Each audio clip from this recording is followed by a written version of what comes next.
Hi dear friends, ഇന്ന് ഞാൻ നിങ്ങളുമായി ഷെയർ ചെയ്യുന്ന റെസിപ്പി പച്ചക്കായയും പപ്പായയും വെച്ചിട്ടുള്ള ഒരു ഉപ്പേരിയാണ്. വളരെ രുചികരമായ ഒരു ഉപ്പേരിയാണിത്. നിങ്ങളിതൊന്ന് ട്രൈ ചെയ്ത് നോക്കൂ. നിങ്ങൾക്കിത് തീർച്ചയായും ഇഷ്ടപ്പെടും. നിങ്ങളിത് ഉണ്ടാക്കി നോക്കി ഇതിൻ്റെ ഫീഡ്ബാക്ക് എന്നെ അറിയിക്കൂ. നിങ്ങൾ ആദ്യമായിട്ടാണ് എൻ്റെ ചാനൽ കാണുന്നതെങ്കിൽ പ്ലീസ് ഒന്ന് സബ്സ്ക്രൈബ് ചെയ്തേക്കണേ. സ്കിപ്പ് ചെയ്യാതെ ഈ വീഡിയോ മുഴുവനായിട്ടൊന്ന് കാണണേ. ഇനി നമുക്കൊരു പാത്രത്തിൽ 1 കപ്പ് വെള്ളം ഒഴിച്ചു കൊടുക്കാം.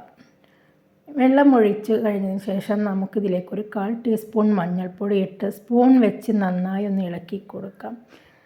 കായയിലെ കറയെല്ലാം പോവാനായിട്ടാണ് ഇങ്ങനെ ചെയ്യുന്നത്. കായ മുറിക്കുമ്പോൾ നമ്മൾ കയ്യിൽ വെളിച്ചെണ്ണ പുരട്ടി കൊടുക്കേണ്ടതാണ്. കയ്യിൽ വെളിച്ചെണ്ണ പുരട്ടിയതിന് ശേഷം കായൻ്റെ തൊലിയെല്ലാം ഇങ്ങനെ കളഞ്ഞതിന് ശേഷം ഇതിങ്ങനെ ചെറുതായി വളരെ കനം കുറച്ച് നമുക്കിതൊന്ന് അരിഞ്ഞെടുക്കാം. ഞാൻ ഇങ്ങനെയാണ് കേട്ടോ അരിയാറ്. നിങ്ങൾ കട്ടിംഗ് ബോർഡിൽ വെച്ചിട്ടാണ് അരിയുന്നതെങ്കിൽ നിങ്ങൾക്ക് അങ്ങനെ അരിഞ്ഞെടുക്കാം. എനിക്കിങ്ങനെ ഇഷ്ടമുള്ളത് കൊണ്ടാണ് ഞാനിങ്ങനെ അരിഞ്ഞ് പാത്രത്തിലേക്ക് ഇടുന്നത്. അങ്ങനെ നമ്മുടെ എല്ലാ പച്ചക്കായും ഞാനിവിടെ അരിഞ്ഞു മാറ്റിയിട്ടുണ്ട്. ഇനി നമുക്ക് പപ്പായ റെഡിയാക്കാം. ഒരു ചെറിയ പപ്പായയാണ് ഞാനിതിനായിട്ട് എടുത്തിരിക്കുന്നത്. ഇനി നമുക്ക് ഇത് നന്നായി ഒന്ന് കഴുകി തുടച്ചെടുത്തതിന് ശേഷം ഇതിൻ്റെ നടുഭാഗം ഒന്ന് നമുക്ക് പൊളിച്ചെടുക്കാം. ഇതിലെ കുരുവെല്ലാം നമുക്കൊന്ന് നീക്കം ചെയ്ത് കൊടുത്ത് ഇതിൻ്റെ തൊലിയെല്ലാം ഒന്ന് കളഞ്ഞെടുക്കാം. അങ്ങനെ 2 പൊളിയുടെയും തൊലിയെല്ലാം ഞാൻ കളഞ്ഞെടുത്തു. പിന്നീട് എനിക്ക് തോന്നി ഇതിൻ്റെ ഒരു പൊളി മാത്രം മതിയെന്ന്.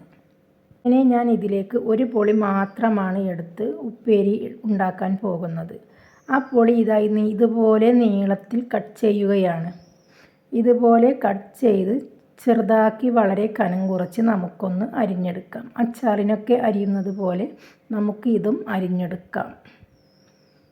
നമുക്ക് അടുപ്പിലേക്ക് ഒരു കുക്കർ വെച്ച് കൊടുത്ത് അതിലേക്ക് നമുക്ക് ഈ പപ്പായ അരിഞ്ഞ കഷ്ണങ്ങൾ നമുക്കിട്ട് കൊടുക്കാം.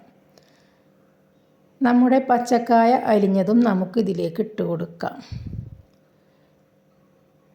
പച്ചക്കായ നന്നായി കഴുകി അതിൻ്റെ മഞ്ഞൾ വെള്ളം എല്ലാം കളഞ്ഞതിന് ശേഷം നമുക്കിതിലേക്ക് ചേർത്ത് നന്നായി ഒന്ന് മിക്സ് ചെയ്ത് കൊടുക്കാം. പപ്പായയും പച്ചക്കായയും നന്നായി മിക്സ് ചെയ്ത് ഇതിലേക്ക് ഒരു 1/4 കപ്പ് വെള്ളം നമുക്ക് ഒഴിച്ചു കൊടുക്കാം.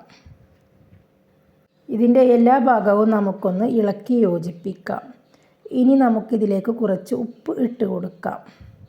ഒരു 1/2 ടീസ്പൂൺ ഉപ്പിട്ട് കൊടുക്കാം നമുക്ക്.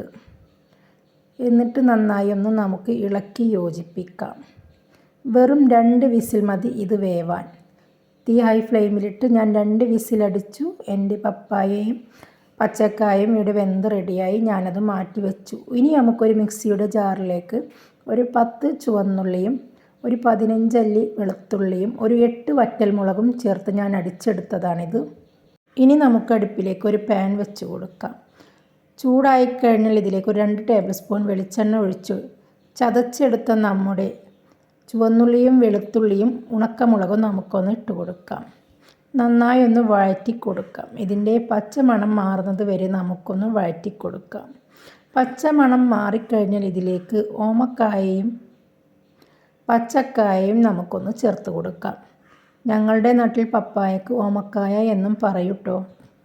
പല പല പേരുകളാണ് ഈ പപ്പായക്ക്. ഓമക്കായ, കപ്ലങ്ങ അങ്ങനെയെല്ലാം പറയും. വളരെ രുചിയുള്ള ഒരു ഉപ്പേരിയാണ്. നിങ്ങൾ തീർച്ചയായും ഇതൊന്ന് ട്രൈ ചെയ്ത് നോക്കൂ. നന്നായി ഒന്ന് ഇളക്കി യോജിപ്പിച്ച് നമുക്ക് തീ ഓഫ് ചെയ്യാം. എൻ്റെ ഉപ്പേരി ഇവിടെ റെഡിയായി കഴിഞ്ഞു. ഞാനിതൊരു സെർവിങ് പ്ലേറ്റിലേക്ക് മാറ്റിക്കൊടുത്തു. നിങ്ങളും ഇതുപോലെ ഒന്ന് ട്രൈ ചെയ്ത് നോക്കൂ. ആദ്യമായിട്ടാണ് എൻ്റെ ചാനൽ കാണുന്നതെങ്കിൽ പ്ലീസ് ഒന്ന് സബ്സ്ക്രൈബ് ചെയ്ത് സപ്പോർട്ട് ചെയ്തേക്കണേ. Okay, bye bye.